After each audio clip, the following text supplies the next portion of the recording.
Hello， 大家好，我係 Houston。今日係5月7號星期三，恒生指數25,610點，係跌咗651點嘅。咁今日係一個好耐都冇試過跌咁多啦，600幾點啦。咁呢個跌600幾點，仲要配住一個過千億嘅成交咧，咁即係話絕對係一個大家要留意嘅時間啦。因為我哋今日咧就開始嘗試去翻之前嘅一個我哋叫一個 support 位啦，就 which is 喺呢個25,500點，咁係一個相對嚟講比較大嘅 support， 因為我哋之前 gap 咗落去 pull back 嗰個位咧，就係喺呢個25,500點左右嘅位置嚟嘅。咁今日亦都喺呢度揾到 support， 亦都谷翻佢上去，去到最尾嗰度啦。咁我哋 zoom in 睇一睇今日嘅3日嘅日線圖啦。咁其實呢一段開始咧打後咧都係今日嘅圖嚟嘅。咁呢個今日嚟講咧，由頭到尾咧都冇乜點樣特別話好過啦，一路都係做緊呢啲 low 一 low 咁樣俾人執緊落嚟，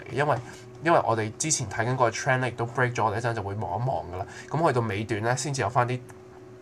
大嘅吸納位咧，因為我哋好多人都見到呢個頭先我哋亦都講緊啦，25,500點左右係佢一個大嘅 support， 就啲人就入翻入嚟去 buy in 翻佢，所以就臨尾就谷翻佢上去少少嘅。咁我哋就可以睇下啦。咁你話我哋知幾排睇經過 long term trend 啦 ，which is呢一個啦，等我撳翻條線出嚟先。咁我哋其實咧呢幾排咧就其實有幾條 trend 睇嘅。呢一個第一個短期嘅 trend 咧就係 break 咗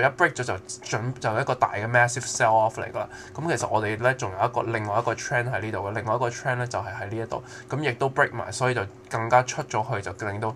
個人都非常之留意呢一個位置，就跌咗出嚟嘅。咁我哋 zoom 翻出去啦，一個日線圖咧就應該可能會見到一個明確少少嘅 trend 係究竟我哋有冇 break 㗎啦。咁呢個咧就係我哋一個大 rally 上嚟嗰個 trend，我哋都見到亦都係 break 咗，所以大家千祈要小心啦，守住呢個25,500點係一個好重要嘅位置。如果跌出去咧，就其實都比較危險嘅。不過當然下一個 support 位25,300就係嗰個 gap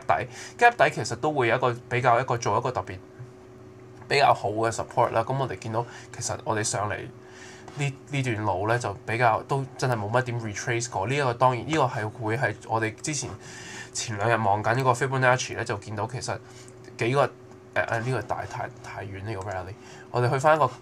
由4月嗰個 rally，4月做一個 rally 嘅話，就見到我哋 Fibonacci 比較大25,350點，應該會係相對嚟講係一個幾好嘅 retracement 啦。當然唔可以話睇得太淡，但係pullback 係一個必然嘅事，咁所以即係起咗咁多日，絕對係應該要 pull 一 pullback 就去翻佢自己 retrace 翻佢大約。咁如果你 retrace 翻做翻一個62% retracement 嘅話咧，其實都唔係太過分嘅。咁而我哋所以就要睇一睇究竟喺嗰個時候，究竟有冇好嘅支持去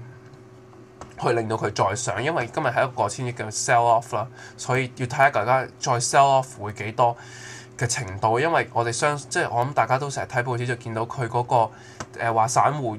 我諗大家都對佢嘅信心唔係好大，所以可能呢個 sell off 咧亦都會 trigger 到好多人去買上手上賺錢嘅嘢㗎啦。